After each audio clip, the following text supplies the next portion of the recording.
Well, it was another heartbreaker for the Phoenix Suns as they lose in Game 5 to the Milwaukee Bucks. We're all shaking our heads. How do you stop the Bucks? You can play great defense. You can force tough shots. And Milwaukee tonight wouldn't miss. And when they did miss, they'd get the offensive board or the 50-50 ball every fucking time. Every time. As well as Phoenix played. They pushed it all the way down to 1 point in that final minute. As well as they played, the Bucks were just simply better. For the second time this season, the Suns have lost 3 straight games. They first did so to get to 8-8 back on January 27th. They've now done it in the NBA Finals. Welcome to the pod, everybody. Welcome, Matthew. How you doing? Hey, John. Not too good. You summed it up perfectly right there. Just everything went the Bucks' way. Not to say refs or anything like that. The ball just bounced their way tonight, and they hit difficult shots. All of them were pretty much Michael Jordan-esque all night long, and it was unreal. I've never seen anything like that. When the Suns had everything go their way in the first half, in the first quarter, after that, it was just Bucks could not miss one shot. I know they missed some shots, but it did not seem like they did. Yeah, it got to the point where, the Bucks missed 12 shots in the first quarter. For the next 2 quarters, they missed a total of 13. And like you said, we were watching the game together, and you were like, dude, is everybody Jordan on this team? The Suns were playing good defense. They were. It's not like they were throwing up bad defense. There was some bad defense in the second quarter with a lot of wide open threes. But come the second half, the Suns really did a good job of forcing Milwaukee into some tough situations. And the Bucks just hit the shots. Drew Holiday, Chris Middleton, Giannis doing fallaways. It was just a smorgasbord of getting fucked is what it felt like. It just every which way it came from, the Suns just couldn't ultimately overcome. And then, of course, a lot of people sit and they'll take a look at that last possession with Devin Booker. Suns down 1 point. Devin Booker going down. He gets to the free throw line with PJ Tucker on him. Has a chance to take his patented free throw line jumper and decides he wants to get in a little bit more, ultimately turns the ball over, and the worst case scenario situation happens on that possession. Turnover, fast break, alley-oop, dunk by Giannis. So there's your highlight that we'll be seeing on ESPN for the next 3 days, and an and one. Yeah, that's why we don't watch that stuff, right? But he was there. He was there for the shot, and I honestly thought, I was like, oh, this is it. He had PJ Tucker on him. Pull up, make that jump shot. He's been on fire all game. I thought it was over. I thought the Suns would take the lead there. And I was like, there's no way we're going to win this game. But when Book was entering underneath the 3-point line, I'm like, this is over, dude. The Suns got this. And just went too deep on that play. But yep. Well, it's a 7-game series. The Suns are down 3-2. So it is headed back to Milwaukee. And they're going to have to do the same thing. They're going to have to win on Milwaukee's floor. And I think the frustrating thing is for the past 2 games, I felt like the Suns were – they deserve to be here. They're the better team. Yeah. But at the same time, they couldn't pull it out. So with that being said, let's welcome, ladies and gentlemen, to the podcast. He's Matthew. I'm John. We'll see if Esposal and Dave join us at some point. But I'm definitely cracking open a cold one because I need it. And let's talk about this loss to the Milwaukee Bucks.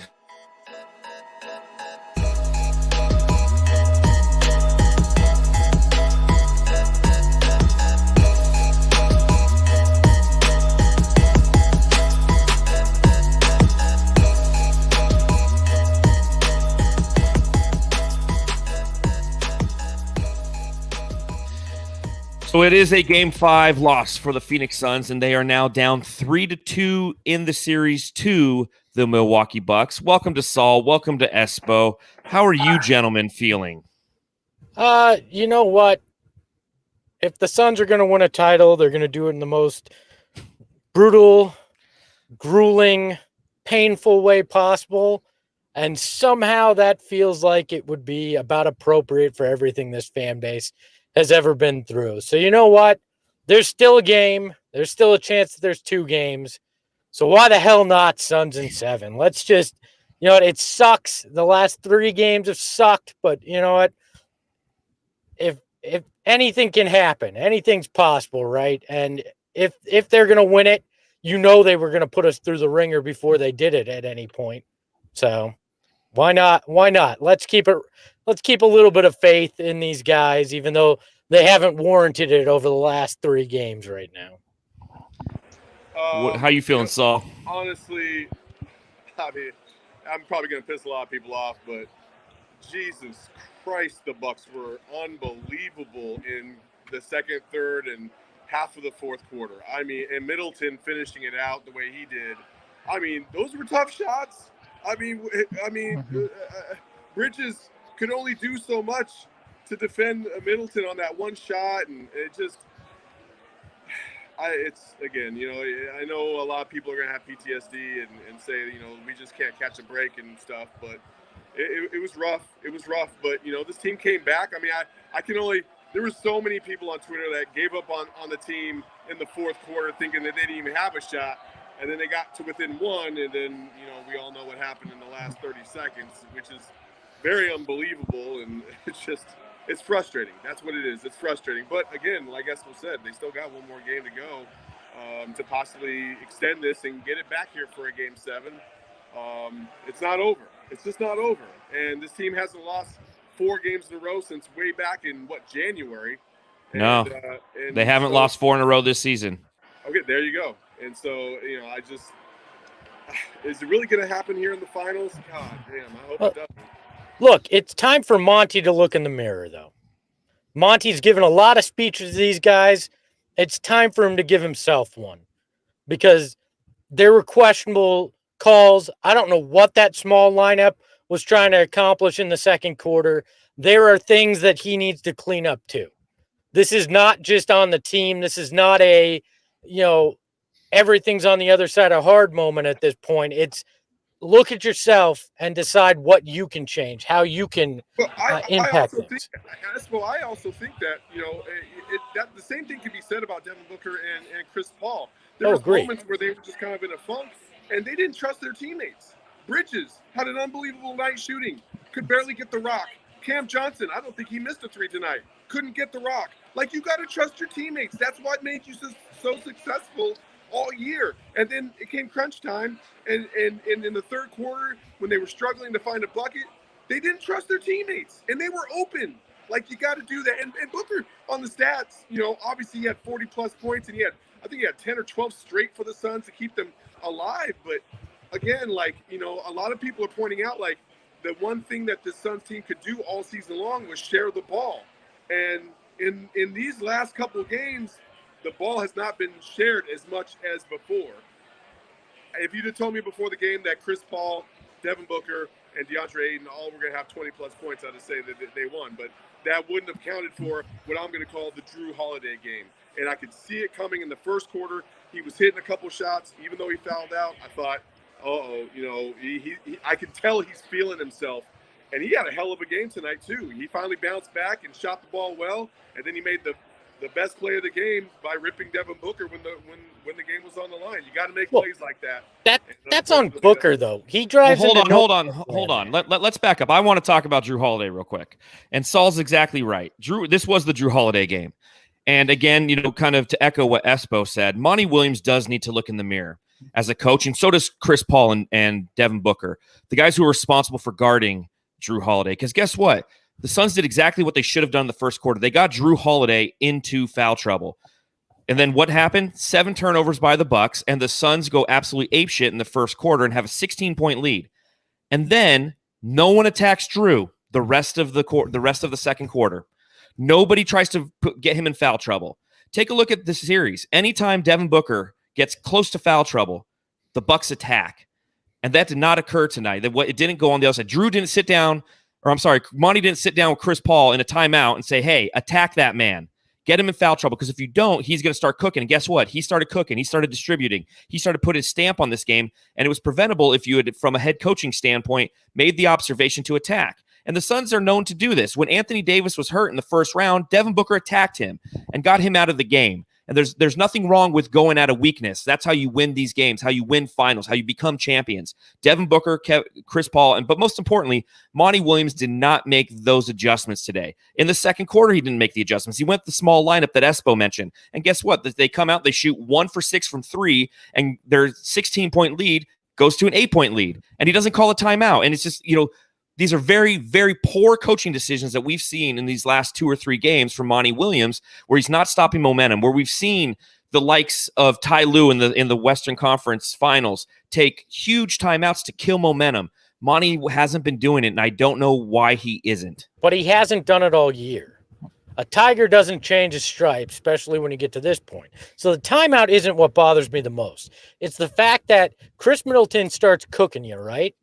And you leave Mikal Bridges on him, who the stats even said last game in that fourth quarter got killed by Chris Middleton. So it didn't start changing until you switched Booker onto him, right? At some point, you need to look at these things and accept, yes, Mikal Bridges is a very good player, but he cannot guard Chris Middleton right now. And change it up. Bring in Torrey Craig in some of those minutes. Let Booker play those minutes if he's going to get up in him. Those are the coaching decisions that bother me more because you could see it in the numbers. Timeouts, fine, I get it, but that's Monty. That's the way he's done it. But matchups, you got to be smarter than that because the little things are what's going to make the difference and have made the difference in these last 2 games. And that was a massive mistake by the Suns coaching staff. Yeah, and everything John was saying earlier too, where the timeouts weren't called, moving the ball, trusting your teammates. That is everything the Bucks were doing tonight. They were trusting their teammates. They were calling the timeouts in the right spots whenever the Suns would get on a run. Towards the end of the game, of course, the Suns are going to come back, and it's very hard to stop for a team like the Bucks. But it's just like the coaching, it almost seems like, he's being out coached in a way that he just can't adjust because that's what you're right. It's been like this a lot during the season.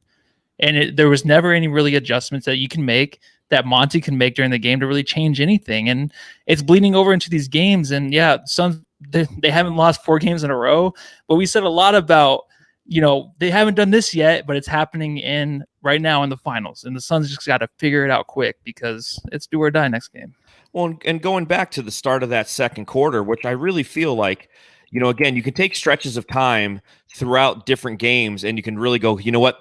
That might have lost them the game. You go back to the Devin Booker possession in game 5 where the ball went off of PJ Tucker's foot. He's frustrated. He picks up his 5th foul on PJ Tucker on the other side of the floor when the Suns were up 6. That could have cost them potentially game 4. That little segment of time.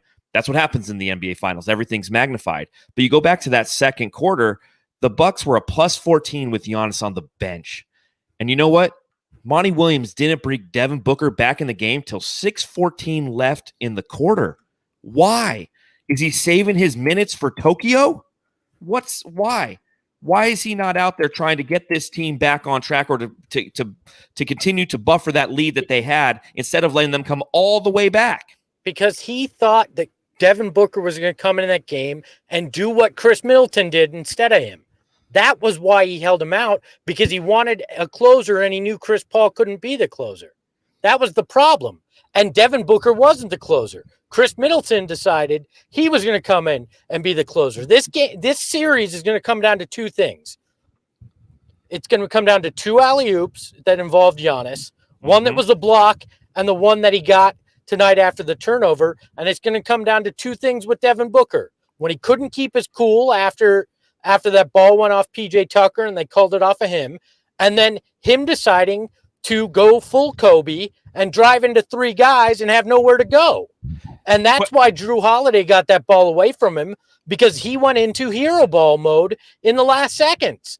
And they didn't have a play. They didn't have, he didn't look for his teammates. But they had a timeout. Why didn't they call a timeout?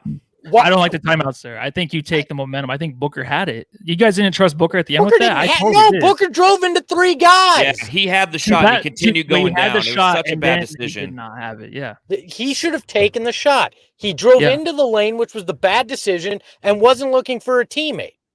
That was the problem there. Mm-hmm. Take the shot if you have it. He didn't, and he made a bad choice, ran into 3 guys, and Drew Holiday ripped it away from him. That's the difference here. And think about that. In that situation, out, though, John. Go ahead. No, just when Booker's out in the first quarter, second quarter, whenever, you're hoping that Chris Paul can come in when he is in and do what he was doing in the last playoff series. The finals, he has never taken over yet. He hasn't had those quarters where it's like when Booker's out, we can trust him, because you can't trust him. Tonight, you just can't trust his play, whether he's injured or whatever. You just can't. I mean, he had that nice shot towards the end, which maybe should have been an and one to tie the game. But other than that, he's not doing a lot to help the team, especially when Booker is out. We just need that other guy. The offense looks good when Paul is not on the floor. It sucks to say, but it's 2 games in a row. This wasn't Chris Paul. Chris Paul played a pretty damn good game overall. This isn't on Chris Paul tonight. This is on a second quarter where they got out coached, and then a couple poor decisions towards the end. The one thing you could say about Chris Paul is, what the hell are you fouling Giannis on that for? Yeah, you're seriously. not stopping him. You're at his groin, and his hands are already above the basket. Let him score and have a chance to tie the game. If you want to rip Chris Paul, that's where you rip Chris Paul. But the rest of his game was not bad tonight. Let me pull up exact numbers. CP3 tonight goes 9 of 16, 21 points, 11 assists, 2 rebounds, right? And then the turnovers, he had 1. This was not on Chris Paul. Chris Paul bounced back tonight from where he was the other night. Game 4, yes, Chris Paul. Tonight, no. That was not Chris Paul's fault. Well, the other thing that we have to credit here is, like Matthew was saying while we were watching the game, we were playing a bunch of Jordans out there tonight. The Milwaukee Bucks shot 57.5% from the field. That is tied for the 12th best finals performance by a team ever. And for the majority of the game, until that fourth quarter, they were at 63%, which would be the best shooting night ever. The best shooting night in finals history was 62.5% by the Orlando Magic against the Los Angeles Lakers back in 2009. They ultimately lost that series. But I mean, it was historic shooting. There was no 50-50 balls have gone our way for the past 2 games. Every offensive you think about the fact that the Milwaukee Bucks in this game overall shot 50 of 87 from the field, and they had 11 offensive rebounds. So even, they missed 37 shots, 11 of them they got back. So, 11 divided by 37, mathematically speaking, as I hit my calculator on my computer while I'm trying to talk here, is 20. That's almost 30% of their missed shots they got back. Like, you can't win games like this. And 2 Giannis missed free throws. Yes. If they get the board on the Giannis missed free throw, they still can tie it. Yes. It's little things that screwed up. And we said it. Well, some of us said it at the deadline. They needed to get another big. And I got ripped for it. I think it was Espo who said that. Yeah. And guess what? An extra big would have come up pretty damn helpful in this series. Even if it was just for 2 or 3 minutes, an extra big would have been huge in this series. Rebounding has become a detriment to this team, and that it just cost him. And poor decision making. If Book takes that shot that he has before he drives into 3 guys, if he misses, they still got time to get the board. And they still have time to foul down 1. So they'd still get the ball back with a timeout, only down 3 likely. So the right play is to take the open shot when you have it rather than driving into no man's land and losing the ball. It just sucks because it was like literally the worst case scenario happened. Literally the worst case scenario. And he had an otherwise pretty damn good game. I mean, it's not like you look at it, sure. Shooting was just over 50%, so you're not going to complain too much there. 50% from 3, 40 points, 4 rebounds, 3 assists. But the play at the end, when you needed him the most, he didn't come up with. And that, it just sucks. Because I had a buddy of mine text, and he goes, we thought this was going to be Devin Booker's coronation, right? And it's turned into Chris Middleton's coronation. And I've said these 2 guys are a lot alike when you look at it, and it's just Chris Middleton's making the plays at the end right now, and maybe that shifts in these last 2 games, and Devin Booker gets the last laugh. But holy crap, right now, it's a crappy place to be sitting. It just is. It sucks, and I understand why so many Suns fans are like, "Here we go again," and we very well may be. This very well may be. Maybe the biggest, thumb in the eye that we've ever gotten because we bought into this so much, but it's frustrating. That extra big though, do you think that would have even helped with like the turnovers last game, this game, the way they were It shooting? would have helped with the I know, second chance points. 2 rebounds in these games on those second chance points in both these games make the difference. It's the little things that are going to make the difference. I'm starting to sound like Al Pacino in any given Sunday. It's the inches you see everywhere that make the difference. It's like those rebounds, 1 or 2 of them, changed the complexion of the game. Absolutely. And they didn't have anybody to get it. And you look at the remaining, pieces of our roster: Javon Carter, Langston Galloway, Frank Kaminsky, Etuan Moore, Abdul Nader, Jalen Smith. None of these guys are getting playing time. I guarantee you we could have used a couple of these guys to get an asset. And, Espo, both Matthew and I were. Hold on. Are we really talking about getting a big here? This is crazy because we're so close to winning the finals. Exactly. Next but year, we're not winning. But we're not. No, I'm saying the big does not matter because it does matter right now. But if they had one, it would matter. Yes. Let me get this out of the way. Go ahead. If JaVale McGee if we got JaVale McGee, would he be playing those crucial minutes to get those rebounds? Not the crucial ones. No, but he wouldn't be on the floor in the last minutes, right?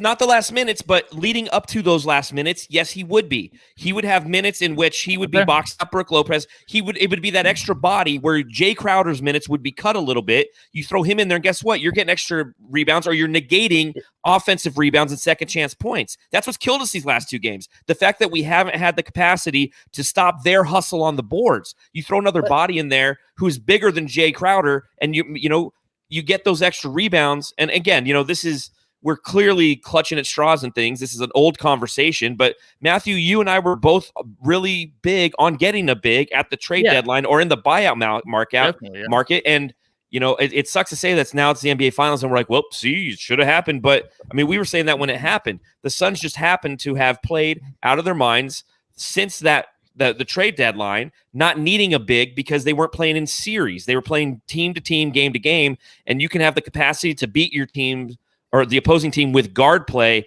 in those situations. But every team that wins an NBA Finals always has bigs. It's just the way that it goes, man. This is the fucking NBA. AJ in the chat makes a good point, though. The Bucks blew a 14-point lead in the 4th quarter. Mm-hmm. Let's not lose sight of that. This isn't an unbeatable juggernaut. Like Monty said in that post game after game 4, the mistakes that were made here by the Suns allowed 2 wins.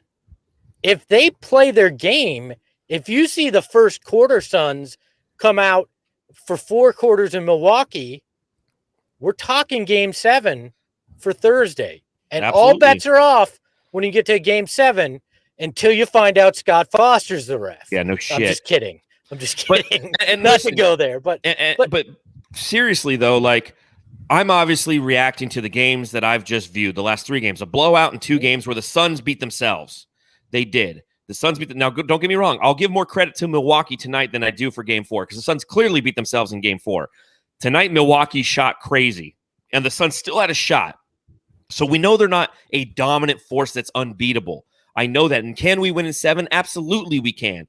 But I will react to my frustrations that I'm feeling right now in a game where, again, we once again had a chance to win this game. We had a chance. As amazing as they played, we had a chance, but we didn't win it. And it's a reminder to everybody who was saying Suns in 4 and all that bullshit. Winning in the NBA is hard, man.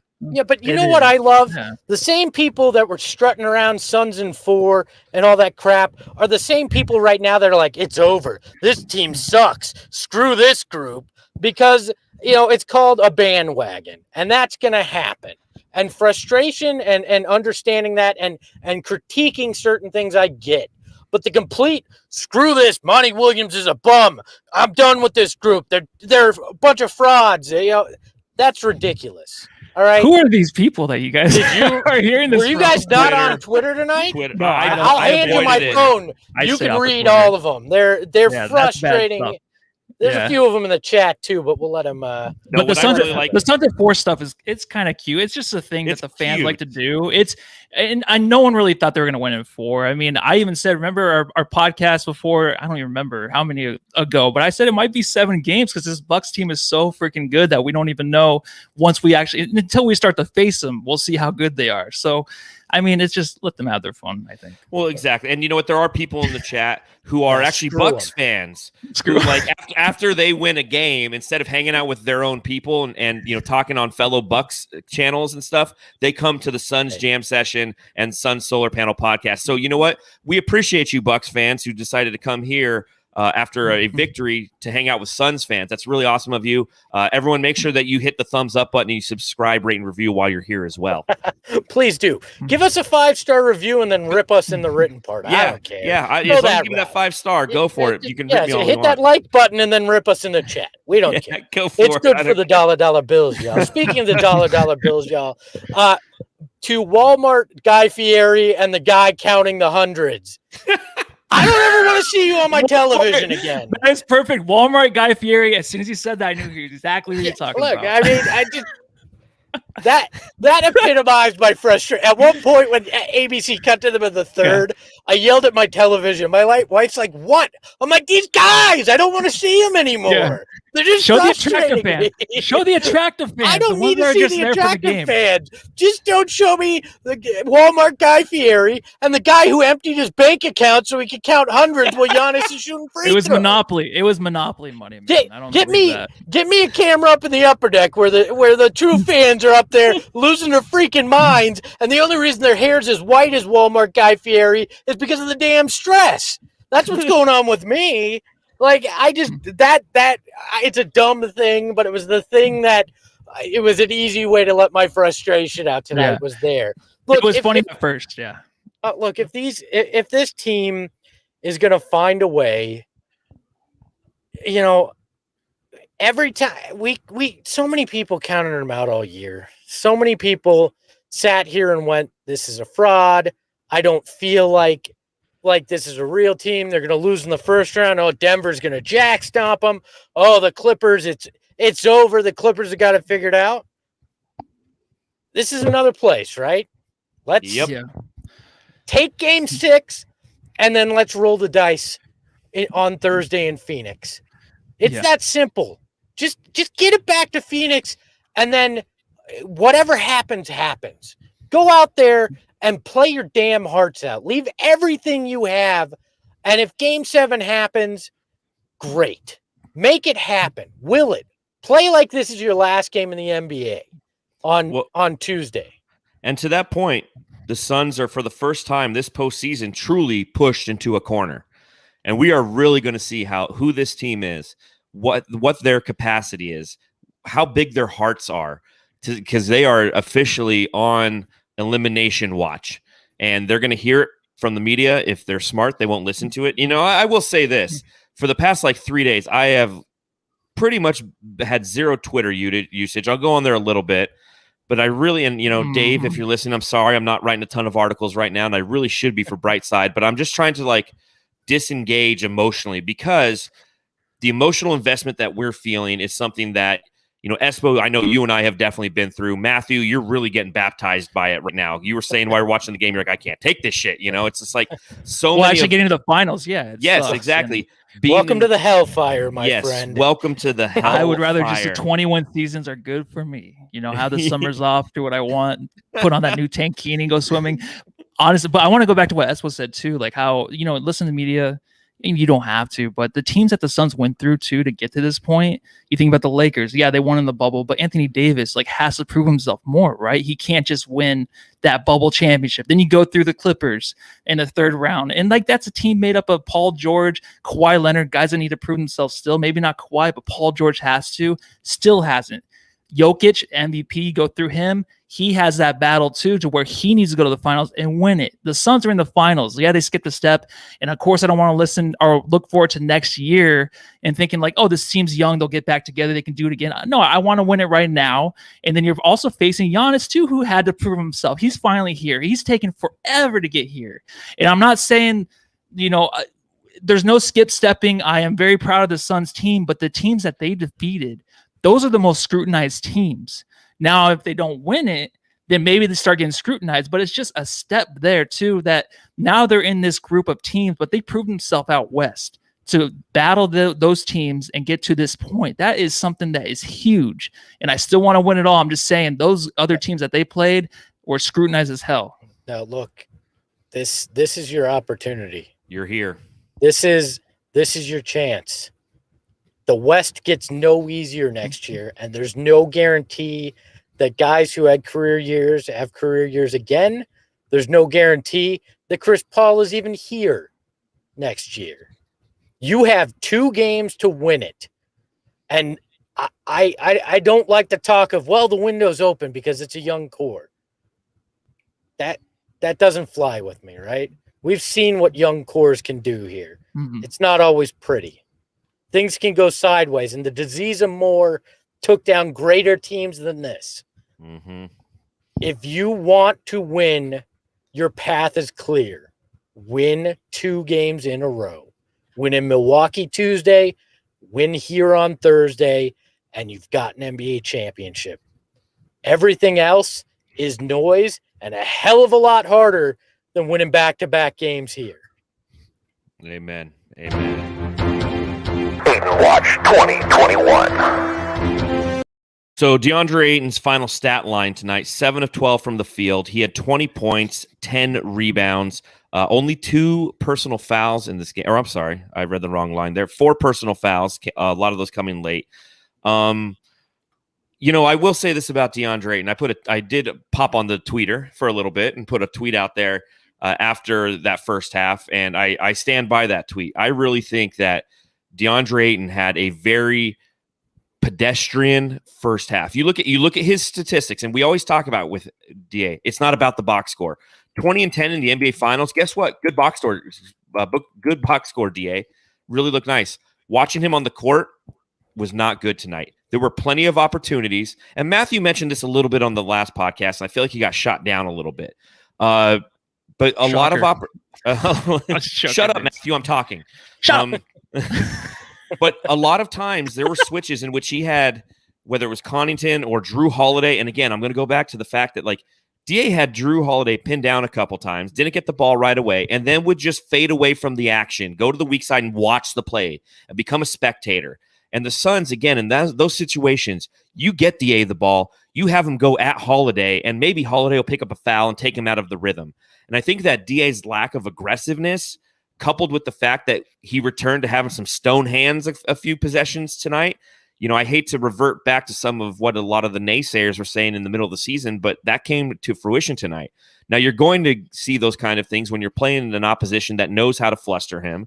They know to swat at the ball. Every time he gets the ball, he's getting swatted at.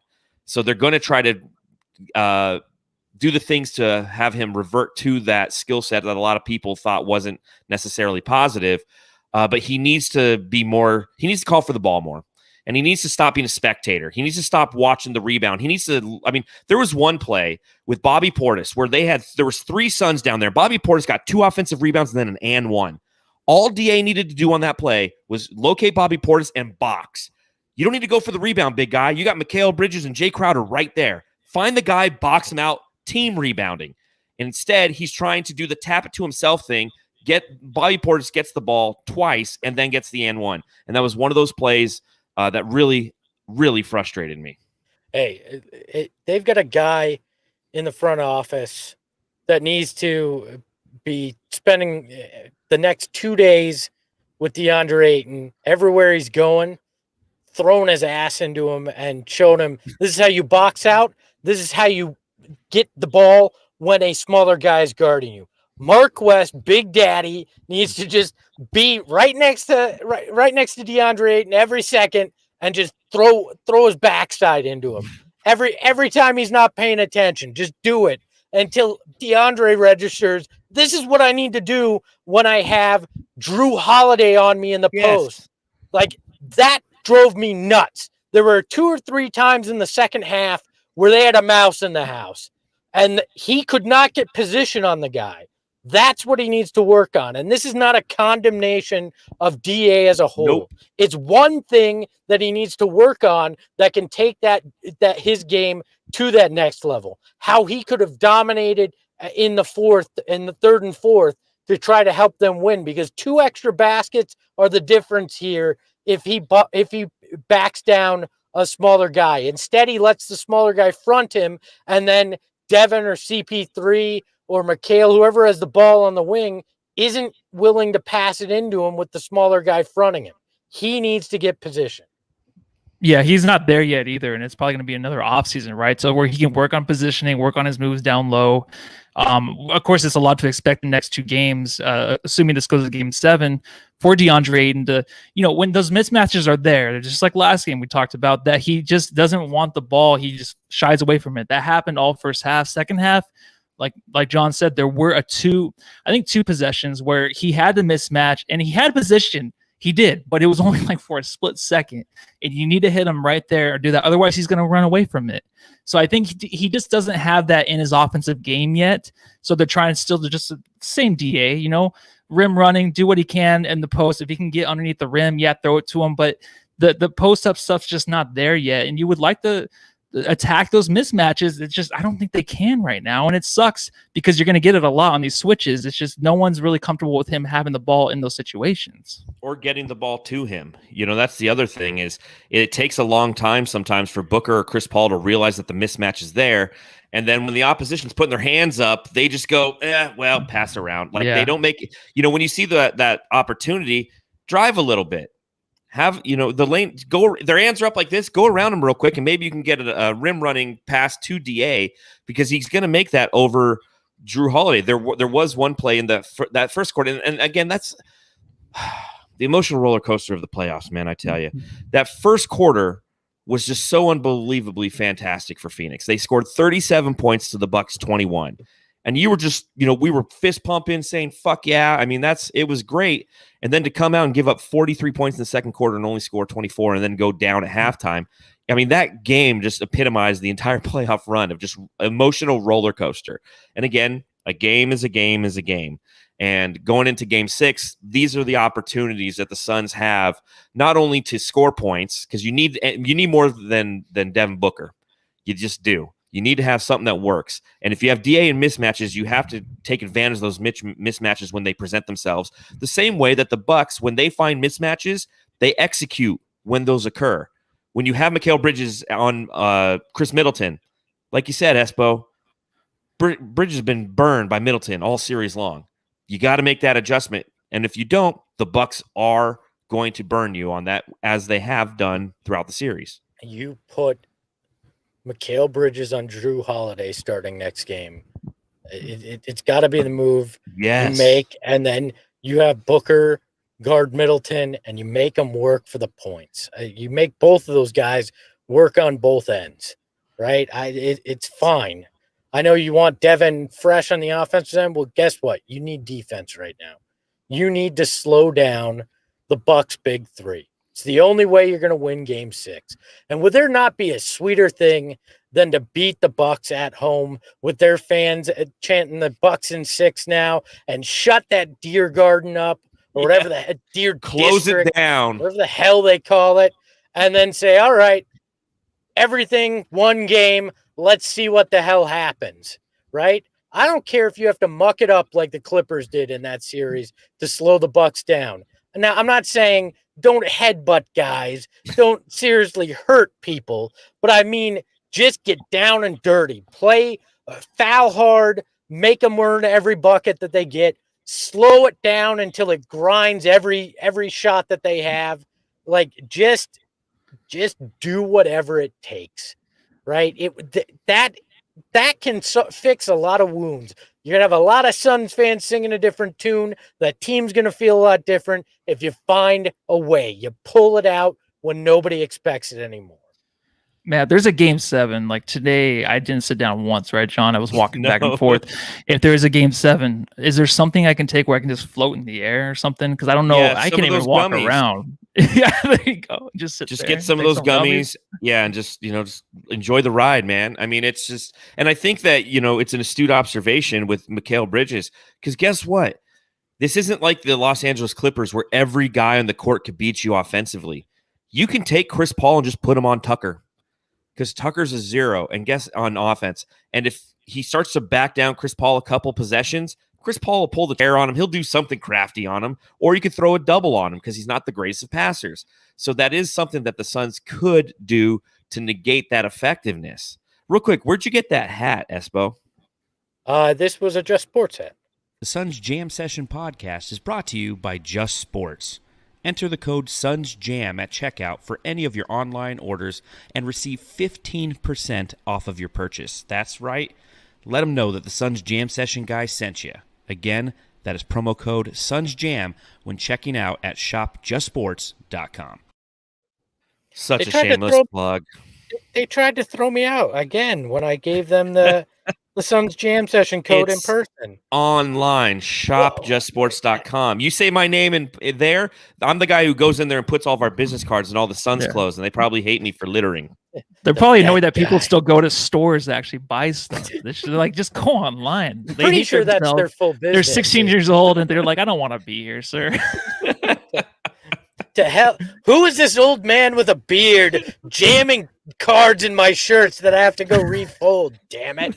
That's the problem here. They're just not happy with that.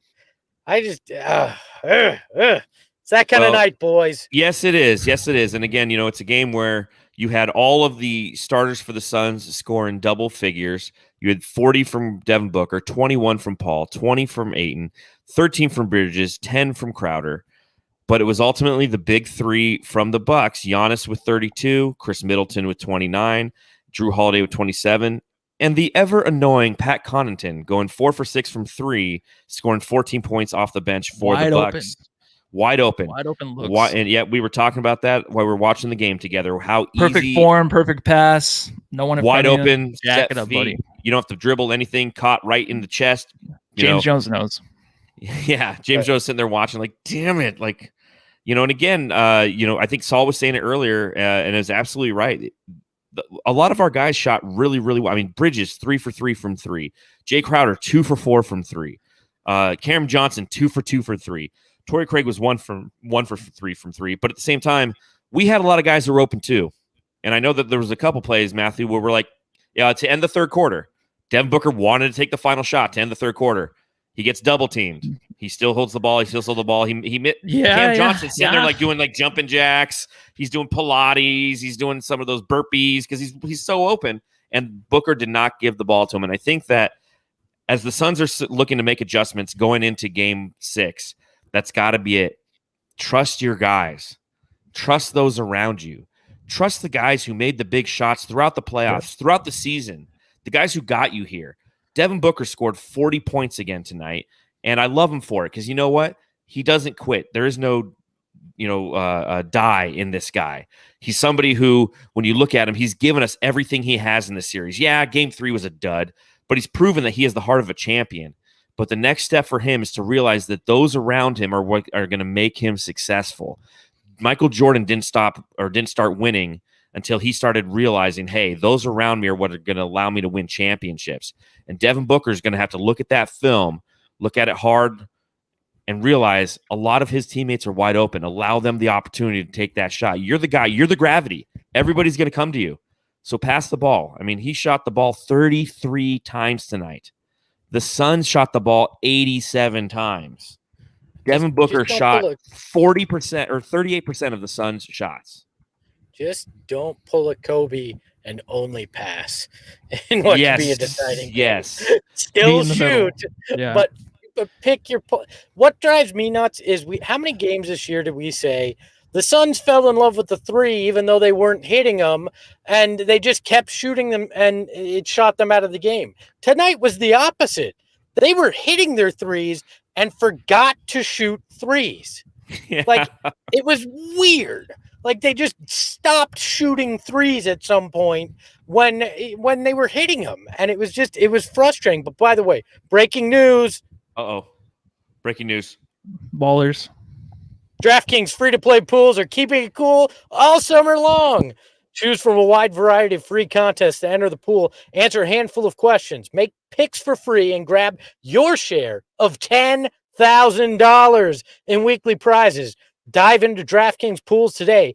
Entering one of DraftKings free-to-play pools is simple. Just download the DraftKings app and head to the pool pages. Select from one of DraftKings many contests ranging from sporting events that evening to Wacky Weather Wednesday.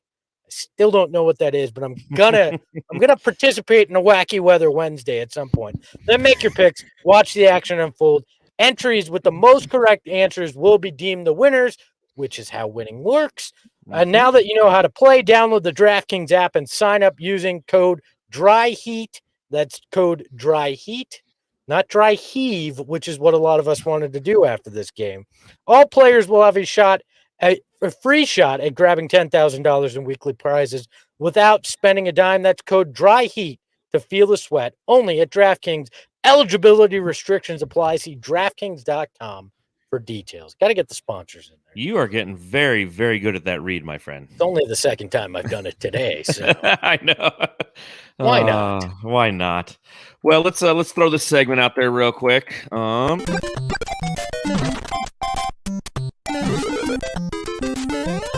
star of the game. Jam star of the game, Devin Booker. begrudgingly. But yeah, it's. I'm gonna go Cameron Johnson. No, but I like how you talk about Booker, 40-point games back to back. And then when he gets in the situation towards the end of the game, when he's just shooting all the time, he doesn't want to really trust his team. It's not that he doesn't trust them, but it's just an adjustment that he has to make where he's already making everything that he's shooting up there. So he's going to continue to do that. And it kind of sucks towards the end when he just doesn't want to pass it up. But yeah, I'm going to give it to Devin Booker. Can you just hit the other favorite segment that we don't do anymore? Dario? The Sarich smoke break. I need to sit on the stoop right now behind that Circle K and ask Dario to pass me one of those things. I haven't had a cigarette like that since college, but I also haven't been screwed like this in back-to-back games in a long time as well. So a smoke sounds very nice. Yes, right about now, and I think all Suns fans could use that. It's going to be a rough few days going into Tuesday, but don't give up hope yet. There's still a slight bit of light coming in through that doorway, and the Suns can still kick it open. But God, we all need a smoke right now. Well, do you know what that ray of light is? It's the Suns. I thought you were going to start singing Madonna, Ray of Light. I was going to do Cher. I was going to auto-tune Believe. Do you believe in life after Game 5? Right. Now I'm going to start smoking crack if we don't get this over with. All right, looking at Game 6, it is Tuesday night. It is in the Deer District or whatever, the Fiverr's whatever forum. Real quick, Footprint Center. Matthew, thoughts? I don't care. Arena names are really weird. I still call it AWA, so it doesn't matter to me. There you go. Irony in it, a footprint played a big difference in this game. If they don't call a foul and Giannis's footprint was obviously out of bounds, it's a different game in that fourth quarter. So just a thought. Not fair. Whatever on the name, okay? But I already smoked my crack. I just look, it's still Buck season. We still may bag a 7-pointer. We got a chance. And all you want is a chance at this point in the year. Yeah. So what the hell? Why not? Why not? Actually, Vanessa Hudgens, I blame her for this loss. Did you see what she did to that beautiful retro Black Suns jersey? No, I didn't. She hacked it off to give her a midriff. I don't care. You don't ruin a beautiful jersey like that. I don't care who you are. I don't care what version of High School the Musical you've been in. You do not cut a piece of art like she did with that. So I blame LeBron for being there. I always blame LeBron for everything, and I blame him for wasting 45 minutes of my day today as I was bored on a Saturday and started watching Space Jam 2. Realized that the entire movie doesn't take place in space, and therefore turned it off. So it's like Internet Jam. So avoid that. But you know what? Truthfully, you don't blame anybody for a loss like this. You take a look at it, you see where you have the opportunity to be better, and you know that the Suns can be better. And again, in my opinion, they're the better team. If you look at them from a team standpoint, we're deeper, and we have just a better. We only played 3 guys though. 3 guys were playing though too, right? Off the bench. Yeah, Cameron Payne, Yeah. Torrey Craig, Cam Johnson. Like they put no small guys in there because they can't afford to do so. But I do think that those, their three, Cam Payne, Torrey Craig, and Cam Johnson are better than Bobby Portis, Pat Connaughton, and Jeff Teague. Like we're better. And you throw Bryn Forbes if they want to, throw a fourth guy in there. We're a better team. We just, again, poor execution, poor coaching in certain situations.